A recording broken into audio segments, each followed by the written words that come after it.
Now, great. So we'll kick off, and lovely to see your faces online here again, Sarah. Well, it's really appreciate you guys coming and joining us and talking about your amazing Hydrovane products and your own sailing adventures. It's really nice to catch up and hear what you guys are up to in your part of the world and check in with everyone that's heading away on the rally and all our other members and stuff as well. So. I think I've made you guys a co-host, so you should hopefully be able to share your screen and that kind of thing if you're Yeah, wanting to do share your presentation. But yeah, I'll hand over to you guys. So thanks for coming along. great. Thank you so much for having us, Vicky. Yeah, it's always nice to touch base with that part of the world, a part of the world that we definitely miss and can't wait Mhm. to get back down to. Yeah, so we've prepared a little presentation here that we'll put on a PowerPoint, and I think some of the people here might already have hydrovanes, but I'm sure it'll still be interesting. And we're talking a little bit as well this time about some of the other products that we've been working with over the years, and yeah, it's a little more general, I think, than some of the stuff that we've done before. But let me go ahead and see if I can share this. Cool. Thank you. And does that work for everybody? Just starting to see something. It's black at the moment. It says started screen sharing. Here we go. I've got a picture, Island All Cruises, good? promotions. Yeah, looking good. Great. Okay, fantastic. Okay. Yeah, and we do have at one point a video, but I don't know if it will work. Sometimes the internet just doesn't work so well for this on Zoom, but we'll give it a shot. Yeah, so let's Dive in. dive in. So yeah, I'm Sarah Curry. This is Will Curry, and these are some photos of actually our recent Atlantic crossing. We came across in November and December, Mhm. and we had an absolutely fantastic trip. But we're here talking today about some things, sailing oceans, gear and guidance, and our main product, which you can also see behind us, the Hydrovane. This one is not named. No, TBD. TBD. Yeah, it's often funny, isn't it, when people name their auto helms and hydrophones and stuff. I know we get that a Exactly. lot. Yeah, the third or fourth crew member on board with the name. They Oh, totally. they Yeah. they do tend to take on a personality of their own. I can imagine. And and so do these guys. So these are our crew. We have almost 6-year-old twin Yeah. boys who've been sailing with us since they were just little babies. So we need all the help we can get offshore. And we've been sailing for about 12 years now. Our first boat was a Beneteau First 405 that we sailed across the Pacific, and we actually sold in Sydney. And then we had a Jeanneau for 7 years that we sailed mostly on the Pacific coast over here, and we sold it down in Mexico. And we've recently, well, not so recently, 2.5 years ago, moved to a catamaran. So we went to the a double hull dark side, and she's a Leopard 46 that is currently waiting for us in St. Lucia. Uh, So yeah, most of our sailing will, now our only big ocean we haven't tackled is the Indian, but otherwise we're familiar with the Pacific, the Atlantic, and we're now getting to know the Caribbean, which we're really excited about. And you guys know the Pacific, one of the most special places in the world. And this is what I used to do when we were dreaming of heading to the islands, is just looking at Google satellite images, getting excited about all the places that your boat can take you. Our very first boat, our Beneteau, we were on the KISS program, the Keep It Simple, Stupid program, on a major budget for outfitting the boat and wanting to keep systems as basic as Simple as possible. possible for sure. We've shifted from that very, very simple setup over the years. But that's where we started. Oh, and Yeah. So one of the things when you buy an older production boat is, we're crossing an ocean and we are looking at our fuel capacity range in case we got into some light winds. Our first boat, that Bento, only had a 35-gallon fuel tank, which how many is liters is that? pretty tiny, I would say. We're Canadian. We Yeah, we talk in we kind of screw up imperial and metric. We do both. 200 liters maybe.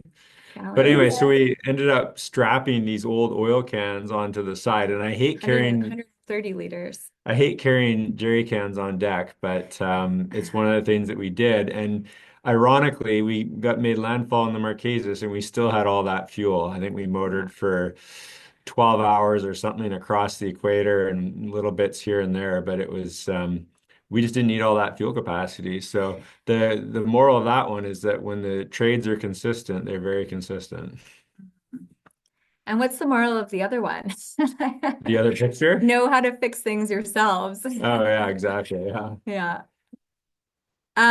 This, if you can see, I'm not sure if you can see the whole screen, but it says defining decision, because if you haven't already set off on your journey, if this is your first time leaving from Australia or New Zealand, planning to set sail into the ocean really is a defining decision. And when we made the choice years ago, it's really changed our lives forever. So you should do it. Life at sea. This was some photos from us in the Pacific. Really, isn't it all about eating, sleeping, passing time? It is quite a wonderful place to be. And of course, now with Starlink, things have completely changed that you can remain connected out there, which, yeah, has I, its pros and cons. I look at these photos and it looks so easy Yeah, compared to compared to having now. two 5-year-old boys on board. Oh my God, I can imagine. Oh my goodness. Yeah, so There, with our kind of the start, we started off very simply on our first boat. yeah, this is a good example of the progression of our three boats. So our first boat had 180 watts. Even having that 180 watts felt kind of cool. We had two little solar panels and we could power our lights and all the basic sort of things. But the reality was, by the time we made landfall in the Marquesas, we essentially had to turn off our refrigeration because we just couldn't keep up with the power loads. And as I said, we didn't have a huge fuel capacity, so running the engine wasn't really an option. So we adapted, and that's obviously part of cruising. And on our next boat, we thought, we need to get as much solar as possible. So we upgraded to 440 watts of flexible solar on our Bimini, and that actually worked out pretty well for our Pacific Northwest cruising and time down the California coast. But by the time we got into Mexico, it was struggling a bit more to keep up with our loads. And so again, we sort of realized, our next boat, we're going to make sure we go even more robust on the solar. And then so our third boat, the catamaran, we've obviously got a bit more real estate. We ended up having 2,600 watts of solar, and we can pretty much power the whole anchorage. So we run water maker, laundry, everything off of the solar. We have a 9 kilowatt generator on board, and all of last year cruising, we put 4 hours on it. Mhm. So next time Wow. we have an issue with the generator, we're gonna probably just ditch it because it's Mhm. dead weight. Mhm. But what we like to talk about here in terms of sailing oceans is that in our experience, we found that you can have all this solar and it can really keep up with all your power demands often while you're at anchor. But while you're at sea, Mhm. things do change. Um, Consumption of different things changes. Of course, if you are running an autopilot, that is a huge power consumer. Fridge, freezer, wherever you are. We did run our Starlink for pretty much all of our Atlantic crossings. So that It also never got turned off. does draw a lot of power. Using radar if you're in a squally area and running a water maker if you're doing that. So those are some really, really big things that draw down the batteries quickly. And then of course there's kind of the other stuff that isn't as much of a consumer. This So this was a good last minute addition for us. So yeah, we were in Las Palmas, and we thought, we've kept up pretty well with our solar, and in the mountain. I don't really know if we need, more power generation. But we said, we've got kids on board, two crew, we've got lots of systems. I think we should probably supplement it with something. So we added a watt and C hydro generator just mounted on our Hydrovane. And this proved to be awesome for us because we found especially on our trip from Las Palmas to the Cape Verdes, you're basically almost heading due south. So our sails were shading our solar for basically from 11:30 a.m. onwards. So we got no solar input during the afternoon. And we'd go to bed at, I'd go off watch at 10 o'clock and the batteries would be at, 80% state of charge. And I'd wake up in the morning and the batteries would still be at 80% state of charge. So we were regularly seeing 20 to 25 amps of input on it at sort of 6.5, 7.5 knots of boat speed. Mhm. So we're really happy we added that. And then we don't have high output alternators on our engines, but I know some people set up using that. We just try to essentially run our engines as little as possible. Yeah, we have the diesel generator that we don't use, and we've actually never been huge fans of wind generation. I guess it makes more sense in somewhere like the South Pacific where you are sitting in the trade winds at anchor. But yeah, we're big on the solar and the hydro. And this might work here.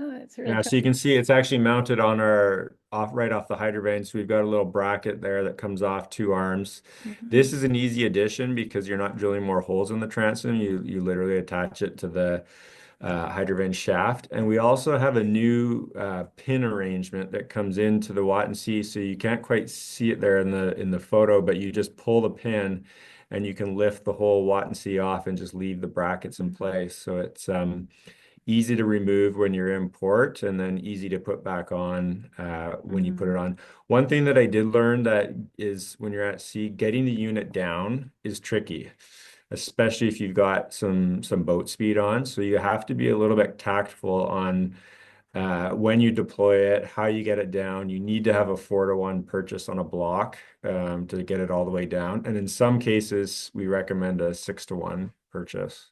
Mhm. That's cool. Yeah, it's a good system. Hmm.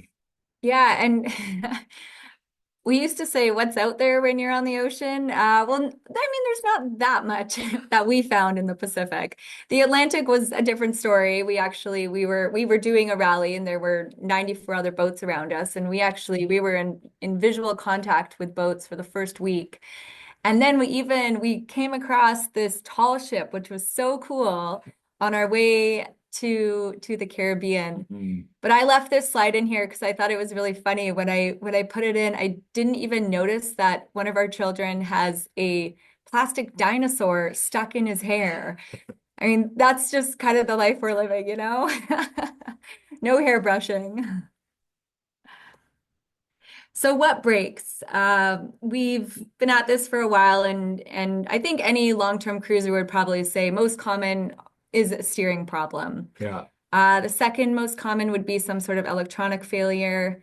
Chafe is something you're constantly watching for, and then yeah, issues with E- sails can happen too. Electrical actually brings up a good point though, because there were actually a lot of new boats in Yeah. the fleet that came across, a lot of new Outremer's and, various big expensive boats. And a lot of those boats had electrical issues. Even one of the new Outremer 52s, they went completely dark for I think it was 12 or 24 hours. Yeah. And with a bit of troubleshooting, they were able to sort it out. But it just goes to show that even brand new boats are not immune to electrical failures and Mhm. various things breaking.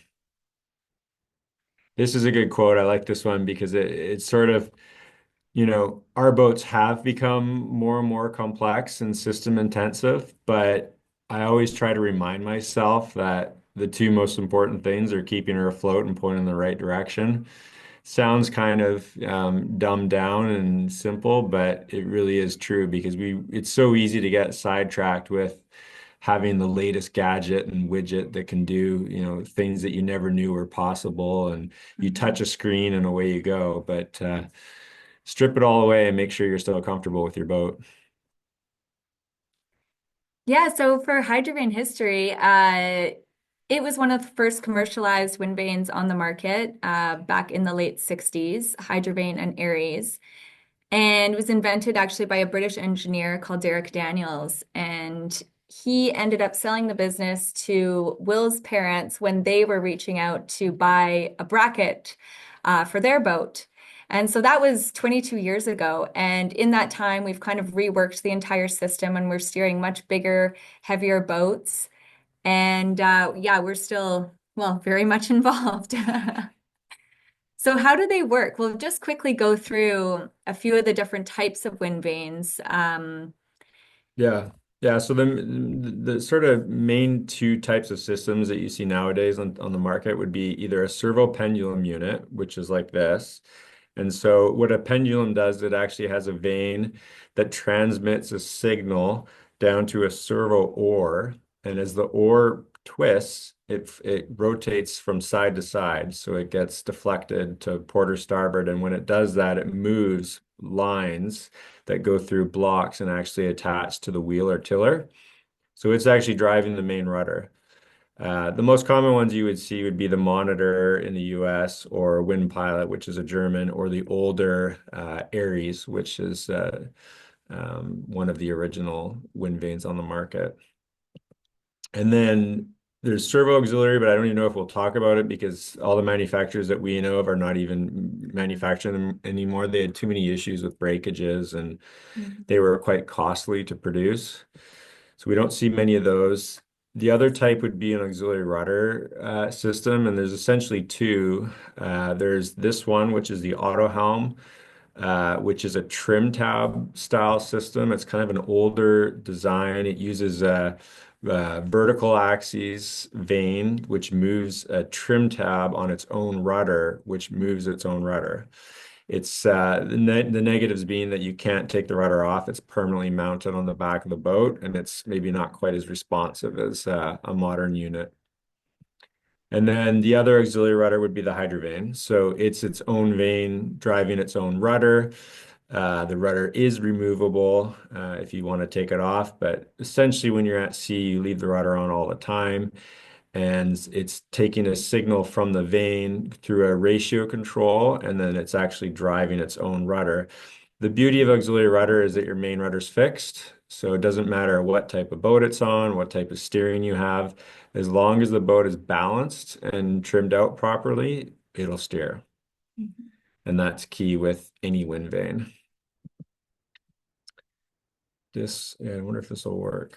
Yeah, I'm not sure if the videos will come through. We could always give them a shot and you just start waving madly if it's glitchy. This Yeah, is absolutely. Let's give it a go. Sure, yeah. this yeah, anyway, go ahead. Okay, yeah, we'll give it a shot.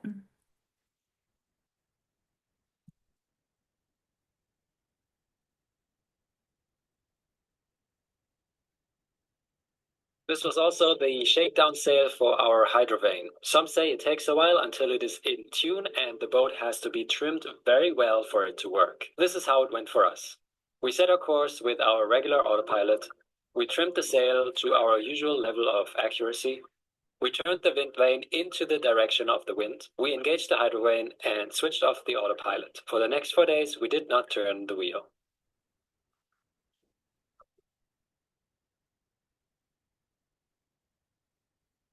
Oh, that worked good. Good. I'm really excited.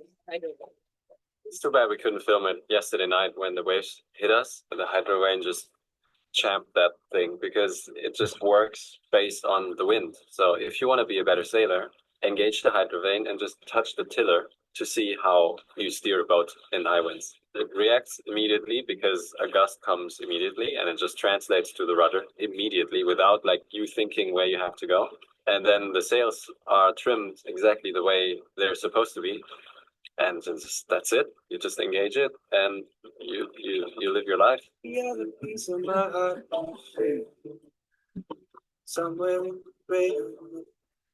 I like that. You live your life. So he's obviously Yeah, making it Sound very easy. sound more simple and easier than it is. And really the gist of learning how to use wind vane self-steering is trimming the boat out and balancing it and making sure it's not overpowered. Sail trim is critical. Make sure your sails are proportioned. When you let go of the wheel and to engage the vane, the boat should be tracking in the direction you're going.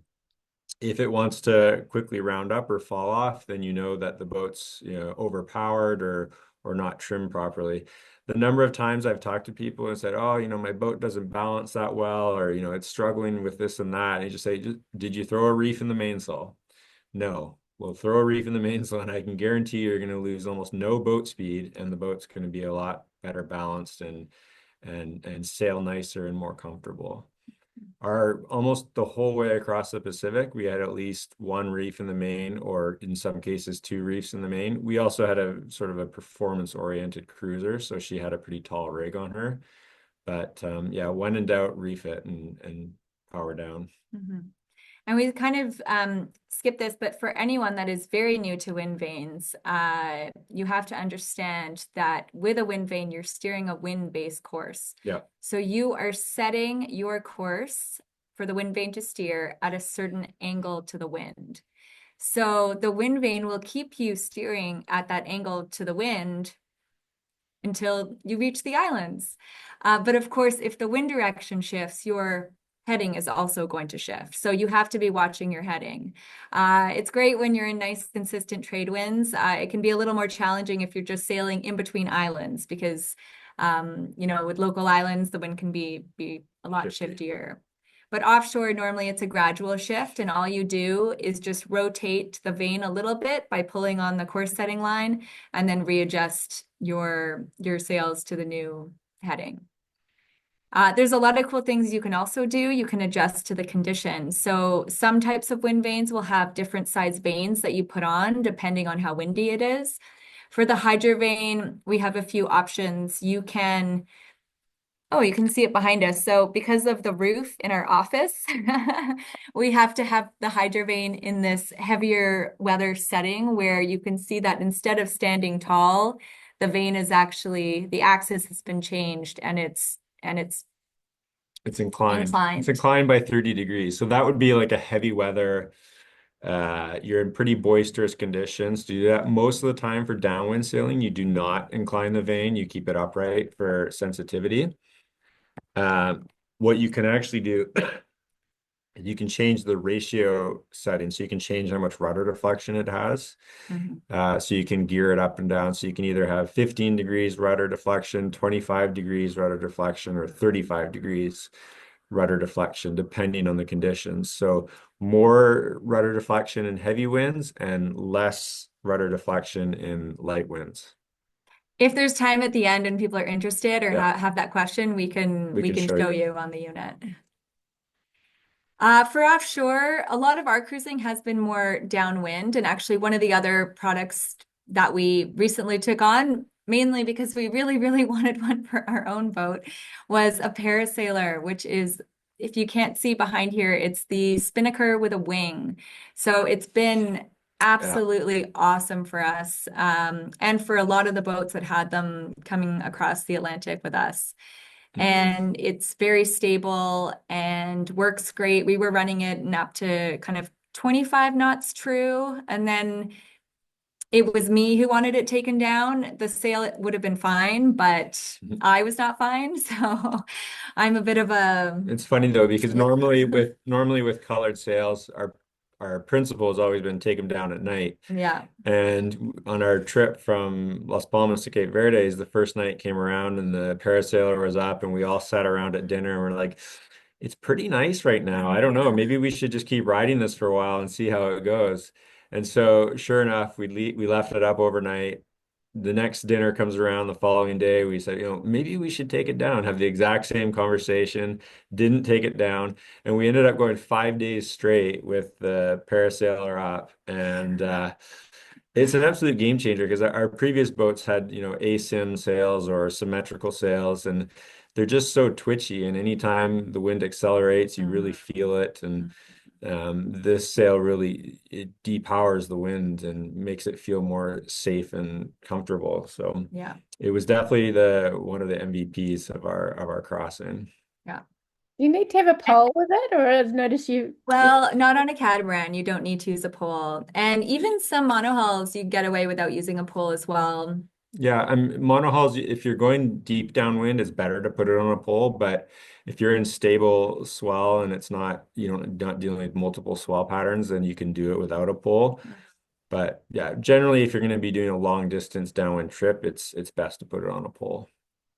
Cool. Awesome. Yeah, so use your pole. This is something else we talk a lot about in relation to effectively using a hydrovane.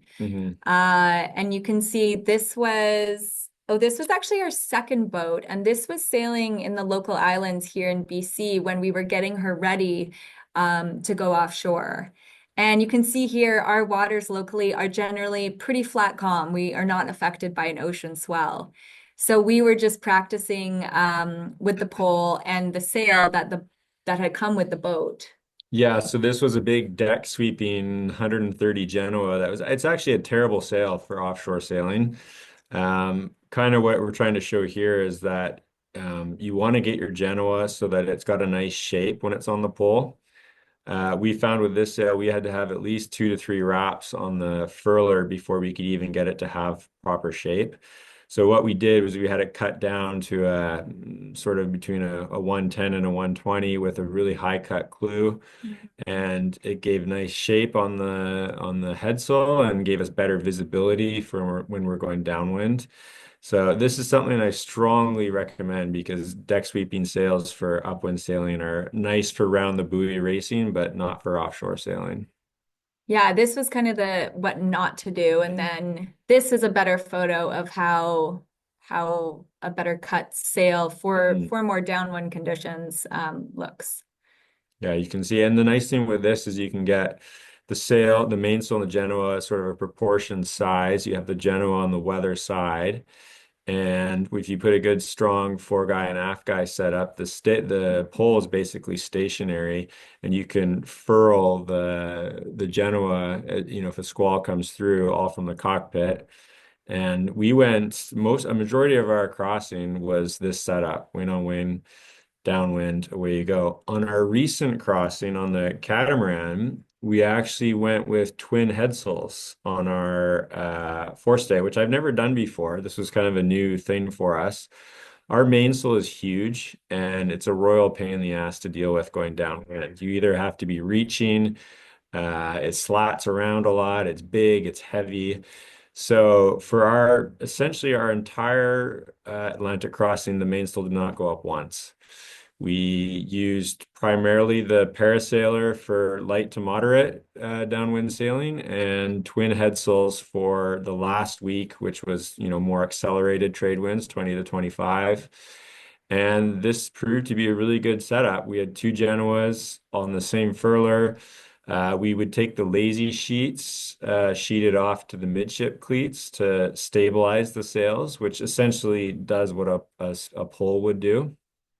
And we could do all the reefing from the cockpit. So you just reef it and both the sails come in at the same size.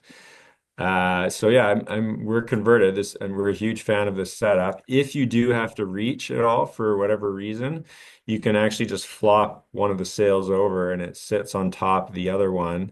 It looks a bit funny, But who's watching you out but there? at the end of the day, it doesn't really hurt your speed, and it proved to work Yeah. well for us. The Hydrovane absolutely love Yeah. this. Yeah. And again, we're talking a lot about downwind here because we've come downwind directions on most of our sailing. And I know Not the it's Med. a bit different leaving from New Zealand. But this really was a sweet setup. And we love our autopilot too. So we've had below deck autopilots on all of our boats. But what we alluded to earlier, there is an offshore reality where if you're running an autopilot for 24 hours a day, for more than that, day after day, it's a huge amperage draw. Yeah. And we just completed the Seattle Boat Show, and probably one of the number one questions we get asked is, well, I need a backup to my autopilot. I'm thinking of getting a second autopilot or maybe, full spare kit, versus getting a wind vane. And we always say, you can have 4 or 5 autopilots on board, but if you don't have the electrical system to support it, or you get hit by lightning, or you have an electrical failure, they're useless. So I think in an ideal scenario, if you can have both, if you can have an autopilot and a wind vane, I think it gives you the ultimate in redundancy. I also like to point out photos like this where you're on the ground or hanging upside down in a locker somewhere trying to fix something. Yeah. It's hard enough to do that stuff when you're in a marina, let alone out at sea in 3 to 4 meter swells and the boat's rolling all over the place. So the more robust you can have your steering set up, the better. And this just shows the complexity of the autopilot versus the wind vane. You know, an autopilot is dependent on all these things, a proper rudder, proper steering system, sufficient battery voltage, sufficient charging systems to support those batteries. So there's a lot of things in the chain to keep an autopilot going. Whereas with a wind vane, it's essentially it's its own vane driving its own rudder, or at least in the Hydrovane's case, and you're not dependent on other aspects of the boat other than the sails and a rig. Yeah. So, and it's quiet. Yeah, emergency steering is another major factor, and a lot of things can happen out there. We have heard many stories over the years of boats losing their main rudder, as in it just shears right off. You don't even, in some cases, have no forewarning and it's just gone. Quadrant failure is another, yeah, I mean, Fairly we hear common. about that one a little more often. And more recently, we've heard a lot more of this other scenario, Rudder post failure. where it's a rudder post failure. And this is quite an interesting story, the Mhm. Beneteau 461. Yeah, these guys actually set off from Mexico and they were heading to the Marquesas and they were about 3 or 4 days out and they started getting water in their bilge and they couldn't figure out where the water was coming from. And they traced it back to essentially the fiberglass around their rudder post was delaminating and water was seeping in through the hull. And the the main source of the problem was that the rudder post was moving. So the rudder post wasn't strong enough. And those boats have the deep draft version has quite a large spade rudder. I think it's 5 feet deep or something. And so it was slowly getting worse and worse. So they had to pit stop in Socorro Island and get the permission of the Mexican Navy to get out there. And they came out and they actually helped them drop the rudder. So they dropped their big spade rudder in the anchorage. While they were in an anchorage that wasn't really even an anchorage. I think they Yeah, had like 3 or 4 meters swells coming in at the time. No one stops there. I think it was Clarion Island in the very nice. Socorros. Yeah. And yeah, they had to drop the main rudder while they were at anchor. Get it back on board. And so they strapped the rudder to the deck. And fortunately, they did have a hydrovane. So they ended up They patched using. up as much as they could below. Yeah, but they ended up using their hydrovane to steer them 5 days back to Puerto Vallarta, Banderas Bay in Mexico, and do the repairs and get it all sorted out. Yeah. Nice ending to the story because a year later they actually did the crossing and everything went well and they got the boat sorted out. So Yeah, but they're good friends of ours too. So they were messaging us on their sat phone at the time. And we were just beside ourselves, hoping that, they could get their boat back. And very fortunately they did, because their boat is their home. So Wow, yeah, that's things can incredible. happen out there. Amazing. Yeah. But we had been telling them, because we were actually just in the process of listing our Jeanneau in Mexico at the time. This was back in 2022. And we said, hey guys, we're selling a couple of things off our boat. Like, we're selling our tiller pilot. That is an absolutely awesome piece to set up onto your Hydrovane tiller in case you're ever motoring or in light winds, or need another electric tiller pilot. And they said, oh no, we'll be okay. But then that entire way, because they headed back to Mexico with, at some points, not a lot of wind, and they had to be motoring. So they were motoring. So the Hydrovane wasn't exactly able to work as a wind vane. They had to be, hand steering with the Hydrovane. But if they had had the little tiller pilot, they would have been okay. So it's an awesome setup. We've used it. We even have this on our Leopard 46 catamaran. It's great because it actually uses the hydrovane rudder, not the boat's main rudder. So Yeah. the specs that the tiller pilot are rated for are irrelevant. Any tiller pilot will work, and it draws very little power. You of course are only using it when you're motoring or real light stuff. And then when you're sailing, you're using the hydrovane, but it's kind of the perfect complement to each other because this gives you a backup autopilot Mhm. at a much lower price point. Obviously, you have to have a hydrovane mounted, but it's just another form of inexpensive redundancy. Sounds good, but it won't fit. We do hear this question sometimes at boat shows. Oh, and this photo is really cool. I love it. It's Olivia Wyatt, who's actually registered for the Golden Globe 2026, which is really cool on her boat.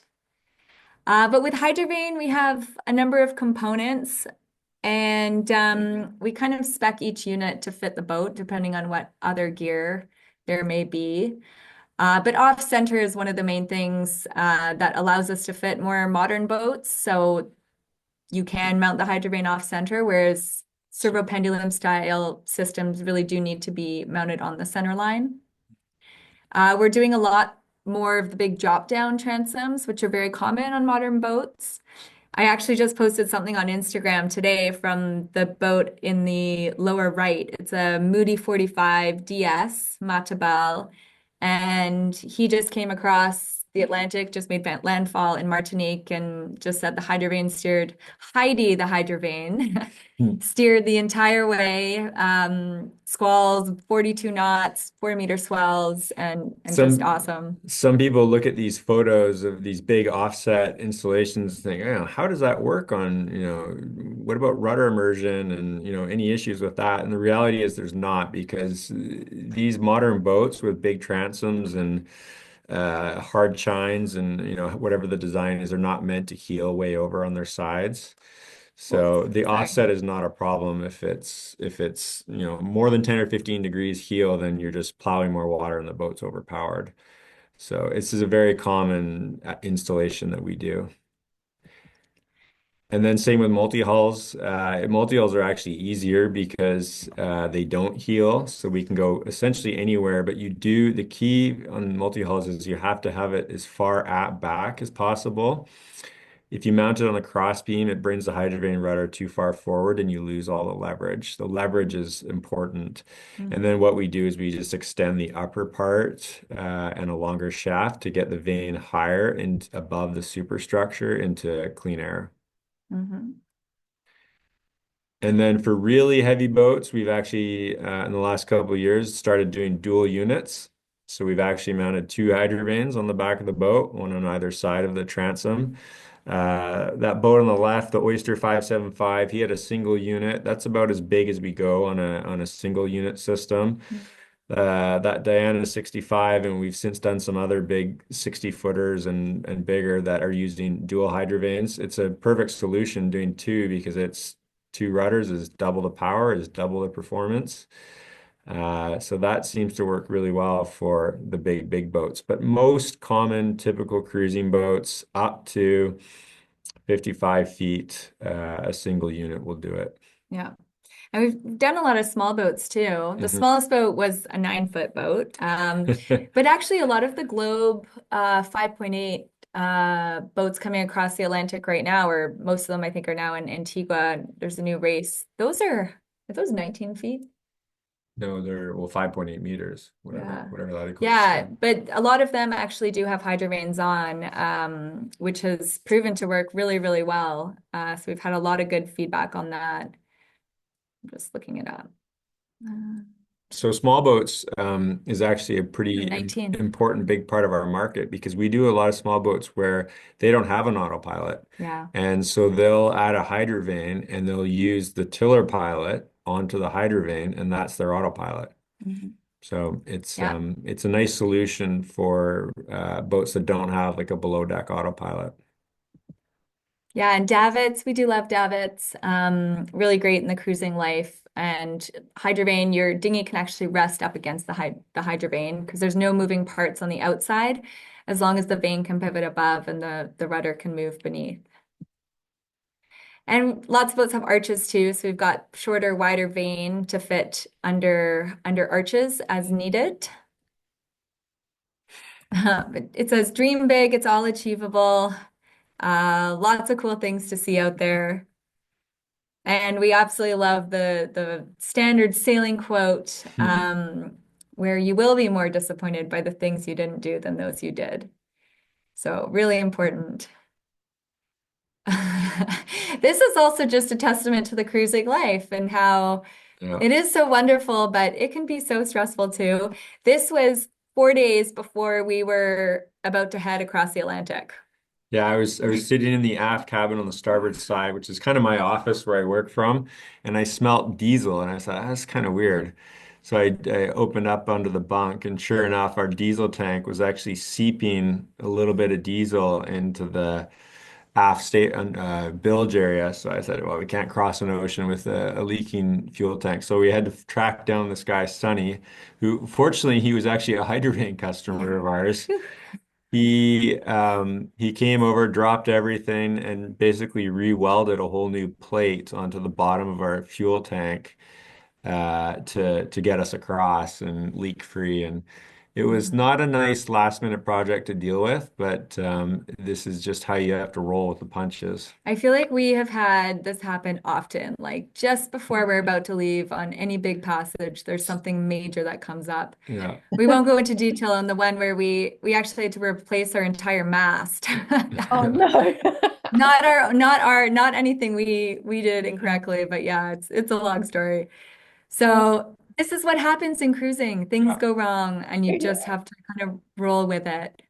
Absolutely. So this is a photo of Will on the other side, and just the feeling of achievement when you actually do make it safely across on a big passage. It's a really, really good feeling. And that's kind of what it's all about. Yeah. Yeah. Great. That's awesome. That's so cool to hear a bit more about your adventures and all the places and stuff you've been. And how does it work for people like with in terms of the process? So like should they sort of take a photograph of like the stern of their boats, or do you need to have certain measurements, or what do people do, if they go, right, I'm interested in hydrovane, what kind of information do you guys need to be able to sort of make it happen? Yeah, good question. I mean, really, we have a huge database of photos and types of boats that we've done installations on. But the reality is, even two boats that are the same don't necessarily use the same configuration because it depends on aerial obstructions, wind generators, solar panel, anything that you have on the back of your boat. So the best thing to do is send us an email with some photos of what you're dealing with. We very often get people say, I'd love to have a wind vane, but it doesn't fit my boat because I have all this stuff on the back. And we very rarely don't have a solution. It's pretty, we have a lot of flexibility in what we supply. But yeah, send a photo and then we can provide a quote and, go from there. Awesome. And in terms of like sort of shipping and delivery and actually getting it installed on the boat, like is that a difficult thing? Can people kind of do it themselves, or is it something better that a boat builder or somebody should do? Or Yeah, I would say that probably it's hard to say exactly, but I would say at least 60 to 70% of our customers install it themselves. We're pretty good about just sort of making sure that all the brackets are properly done properly. We'll do a video call if necessary to make sure everything's positioned the way it should be. We do have, some recommended installers in, various parts of the world, depending on where the boat is. And they're all just installers that would have been recommended to us from customers. It just Um, depends on if you like to drill holes in your own boat or if you want someone else to. how many holes are there, like in typical bracket? It's either 4 or 6. So it's Yeah. not that many. Yeah. And so the brackets, you sort of custom make them, do you, to sort of like fit the angle of the transom, or how does it?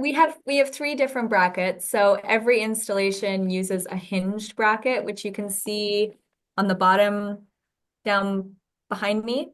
Yeah. And then this installation, which is just like a basic reverse transom, is using a single strut bracket on the top. So it's just one strut. And then you have to pick up any angle or contour difference using pads. And then we have another bracket called the A bracket because it's an A. So you can figure out where those struts should mount on your boat. And what are you laughing at? And go from there. Yeah, that's cool. That's awesome. And in terms of like Yeah. regular maintenance and sort of people, having to Yeah. maintain them, is that difficult? Do they need spare parts or other things sort of to keep them running? Yeah, I mean, wash it down with fresh water when you're washing the boat. Spray liberally with WD-40. I think Will tries to do it like once a month just to keep the castings looking good. And then yeah, we have kind of an offshore spares kit. It's mainly small things that do break, locking pin that you insert if you're motoring. There's a bit of chatter. The vane cover degrades in the sun, things like that. Yeah. Yeah. But they're relatively maintenance free. We don't recommend greasing anything that just attracts dirt and salt and is bad for it. Mhm. So Yeah. it's relatively maintenance free. Oh, that's cool. There's a couple of questions in the chat box I'll run through. Sure. I'm assuming it's better to mount the hydrovane off center out from the rudder flow. Oh, sorry, the hydro generator. They're talking about the hydro generator. Is it better to mount that Mhm. off center from the rudder flow with the hydro generator? Yeah, so the offset between the Hydrovane and the Watt C is 14 inches from side to side. With our mounting kit, you can basically mirror the brackets to sit on either side. Obviously, that depends on the transom and what's in the way. But you want to try and get it so that the Watt and C is out of the flow of the Hydrovane rudder, which it would be, and ideally not directly behind the flow coming off of the main rudder. Mhm. So you want to get it into clean water if possible. Yeah, okay, that makes sense. Yeah, good Another question. question. Can you explain how and when using the different gears again? Yeah, Yeah, we could yeah. show you on the unit. Yeah, it's kind of hard to explain Yeah. without I'm just gonna come over here, see if I can do this. You probably I need wanna sharing your screen, Sarah, so we can There you see. go. That's it. Yeah. Yeah, can you make me big, Vicky?